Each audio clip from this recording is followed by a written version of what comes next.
Chris Sewall here, baseball card collector, investor, dealer in that order. Welcome everyone. Recently got back an SGC order, tuxedo time as they like to say. It was a 38 card order. Majority is vintage baseball, although there's some vintage football as well and some non-sports scattered in, but majority vintage baseball. And as you can see, I predicted ahead of time what my grades would be. That's something I've been doing for the channel, but I've actually found it to be a really good exercise to do in general. So that's a nice benefit. I've been pretty good at predicting my SGC grades lately, at least since I've been recording it. Better with SGC than PSA, but we'll see if that continues here. Now this order was sent in at the $30 level. That's their cheapest option. And when I sent this in a couple months ago, PSA was $100. They did have a $50 option, but you had to sort of get into a queue in order to get that. And I often couldn't get into the queue. So a lot of times I had to pick between SGC at $30 and PSA at $100. And with these sort of cards, it made a lot more sense to go to SGC. Now that PSA is down to $30, I would actually probably send most of these cards into PSA now, since they're the same price. And from a purely financial standpoint, that's just going to sort of make more sense for the most part. I really like SGC. They've really grown on me a lot in the last year, but from a purely resale standpoint, I mean, they are catching up to PSA to be fair, but I would say they're still not there yet. Here's a 1930s card of Buster Keaton, sort of one of the first great, film comedians.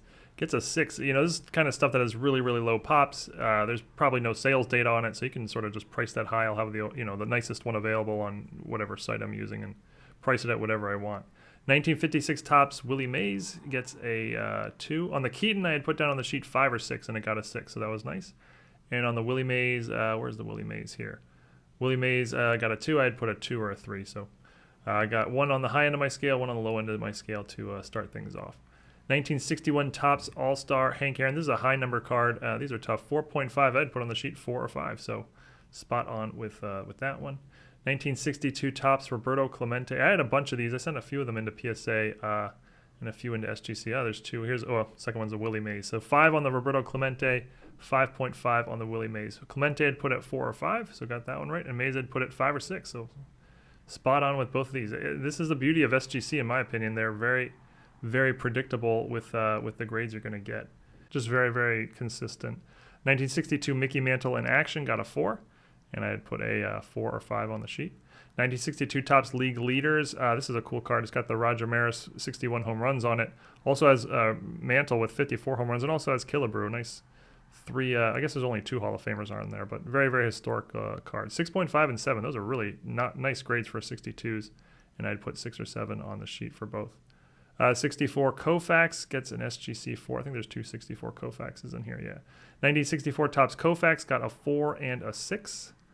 I saw the back was pretty off center on the 4, but I'd put 5 or 6 for both. So that's the first one I got a little less. I got a 6 on one and was a grade low on the 4. 1967 Topps Mickey Mantle got a 3. I remember this one had a crease, not a major crease, but a light surface crease.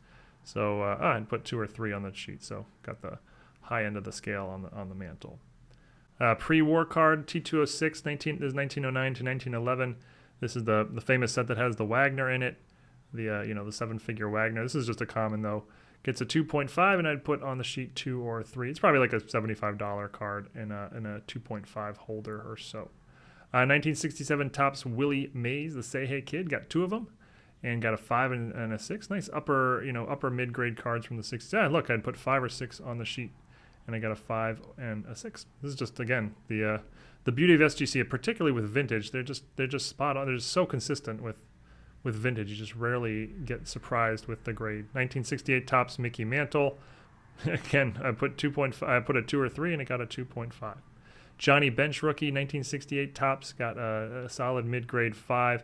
This was from a really, really clean lot of 68s. This one was like the lowest grade card in the lot, but I'd put 5 or 6 on the sheet. Still a nice mid-grade card. Some non-sports. This is from early turn of the century. Will's cigarette card of this is Beethoven. I think it's like Will's composers. Gets a 3. I'd put 3 or 4. And Mozart got Beethoven and Mozart, and put a 3 or 4 on both of them. Got a 3 on one and a 4 on the other. Again, this is really, really low pop stuff. There's not going to be a lot of sales data. You can price it really high and just sort of sit on it. And chances are, if somebody wants to buy that card, this is going to be one of their only options to buy it. So here's a 1930s card of George Washington, got a 5.5, and I'd put on the sheet 5 or 6. Ginger Rogers and Fred Astaire, the famous dancing duo film couple from the 30s and 40s, got this card's from the 1930s. I think it's a cigarette card. SGC Near Mint 8. Look at that high grade card. I'd put 8 or 9, so actually it was looking for even higher. Back to baseball, 1968 Topps Manager's Dream. You got Tony Oliva, Chico Cardenas, and Roberto Clemente, and that gets 6. And I'd put on the sheet 6 or 7. And that card was from the same group as the Johnny Bench. It was a really, really sharp 68 lot. It had a Nolan Ryan, which that one got sent to PSA. Terry Bradshaw, rookie, 1971 Topps, gets a 4.5. This card, I remember, was really, really sharp, but just badly off center, as you can see. So I put 4 or 5 on the sheet. The centering really was the only sort of issue with the card, but yeah, got a 4.5. Here's a David Bowie card from the 1970s, 1974 Bassett Pop Stars. This has got to be his first card. Got a 6. I was looking for a 7 or 8. So I think that's the second card on here that got lower than my predicted score. Yogi Berra from 1956 Topps. This is my favorite vintage card design ever, 1956 Topps. Just a really nice looking card. 4.5 on the Berra. I was looking for a 4 or a 5. So a lot of these cards are sort of in the $100 to $150 value range now that they've been graded. And obviously, when PSA was $100 a card, you couldn't send them into PSA. And even when PSA was $50 a card, it was sort of borderline. But when SGC, we know with SGC being 30, it made some sense. Here's a 1972 Topps in action Joe Namath. This is from a really, really tough high number series. I got a 5, and I'd put 5 or 6 on the sheet.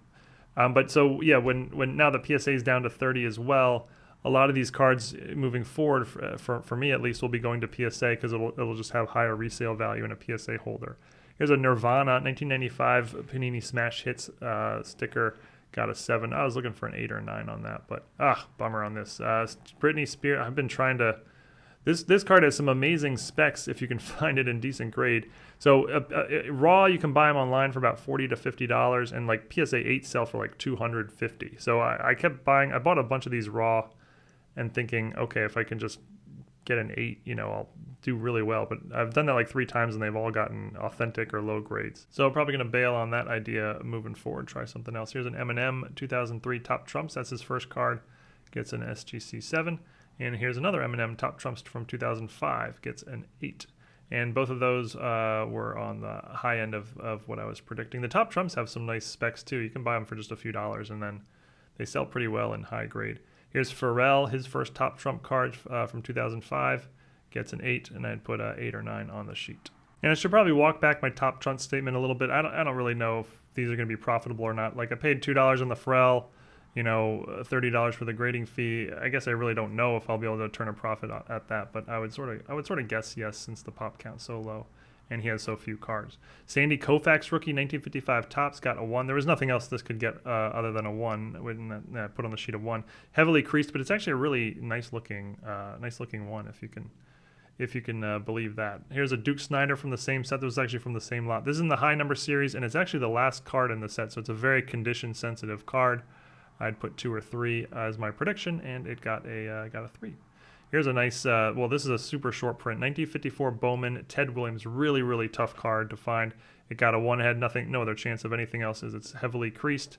But this is probably still a, $600-700 card in an SGC 1. Here's an interesting football card. It's a 1954 Quaker Oats Sports Oddities, and this is Bronco Nagurski, who has the famous 1935 National Chickle card. And I guess this is his second card. I don't know of any other cards he had. He probably has some other stuff, but it's one of his earlier cards. Got a 6. That's a nice grade on that. Oh, this one I definitely thought would be better. 1951 Topps Redback Monty Irvin rookie. Got a 4. I put 5 or 6. I remember thinking this was actually pretty nice for a 51 Redback.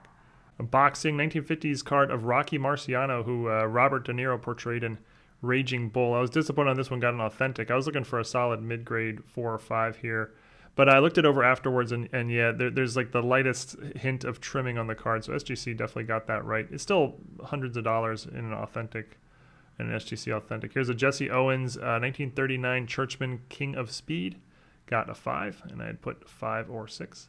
And we'll finish with a 1961 Topps Roberto Clemente, got an SGC VG3, and that was in line with what I predicted it would get.